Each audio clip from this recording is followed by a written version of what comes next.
Hey everyone, welcome to yet another lesson from Grassroots Education. My name is Aparna, and in today's video I'm going to teach you how paragraphing happens in writing task 2. Now this is probably one of the most important concepts and also a place where people make a lot of mistakes. And I'm going to teach you this structure, this particular concept with two examples, two writing task 2 questions, and both of these were questions that came on 16th of April 2022. Now, before I get to those examples, I need to tell you how paragraphing actually happens in writing task 2. Now, every answer should follow this structure. Every answer should have an introduction paragraph, should have at least a couple of body paragraphs, sometimes even 3, and then there has to be a conclusion paragraph. So, at the maximum, you're writing 4 or 5 paragraphs. You're not writing anything less or anything more. And this is your basic criteria to reach a band 6. So if you don't follow this and if you don't leave a one-line spacing between paragraphs, it becomes an issue for your score. So remember this structure and don't falter here at any cost. Now let's understand what comes in the introduction paragraph. Now in your introduction paragraph, you are going to change and rewrite the question statement. Now every question has a question statement and a question prompt. So the question statement is something that is a given. It's a piece of information that the question already states. And the question prompt is something that you are supposed to answer. For example, let's look at this question.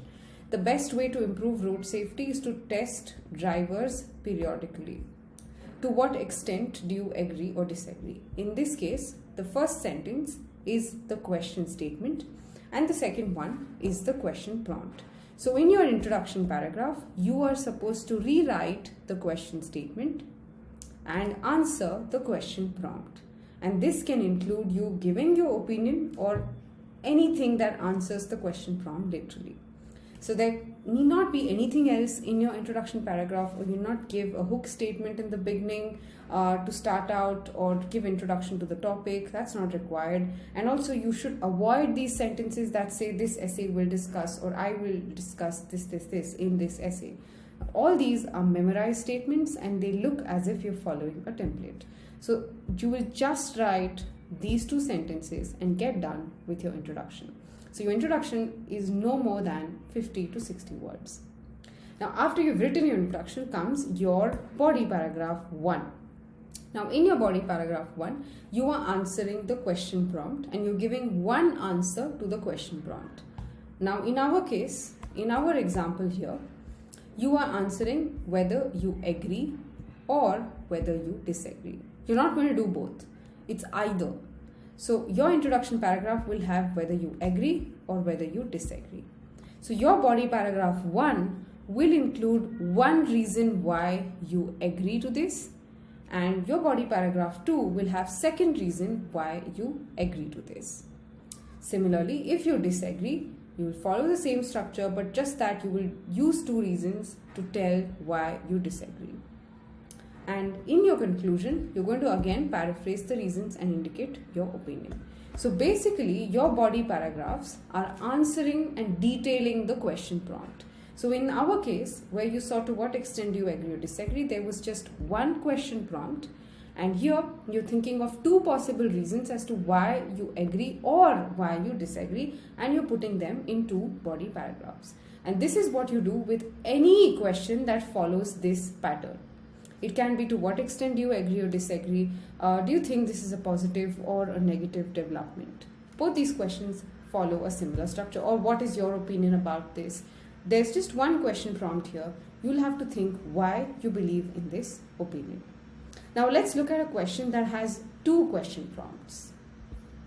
Now in the case where you have two question prompts, as in you are answering two questions, you will follow the same structure. It's just that you are answering two questions and you're putting answer to each question in each of the two body paragraphs. Your introduction again will include the question statement being paraphrased, and you will include the answers to the two question prompts. Let's take a look at this example.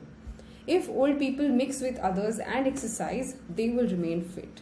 However, it is quite the opposite with older people these days. And this or these three statements are your question statements. So you'll either write all the three together in one sentence or write them in two sentences. All you have to do is to change them word-wise.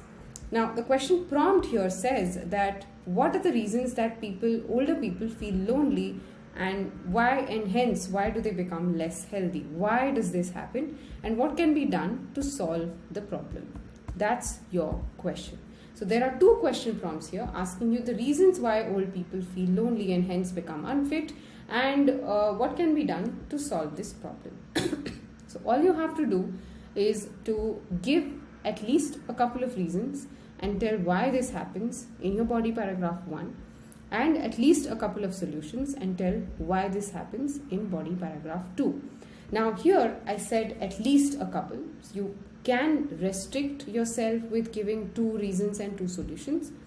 If you want to give 3, it's totally fine, but it's just that your paragraph ends up becoming lengthy. So stick to 2 reasons and stick to 2 solutions, and make sure you give sufficient explanations as to how they solve the problem or how they actually cause the problem.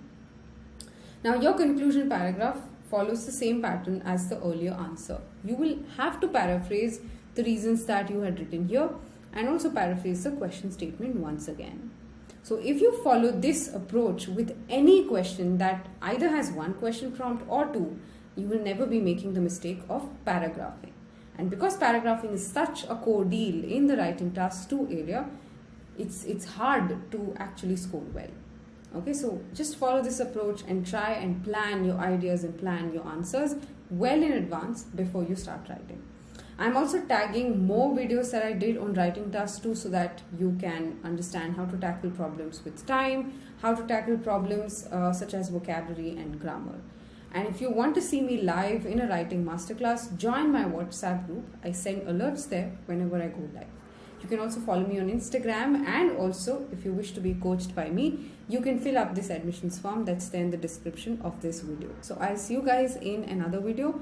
Until then, keep practicing, stay safe and be consistent. Bye-bye.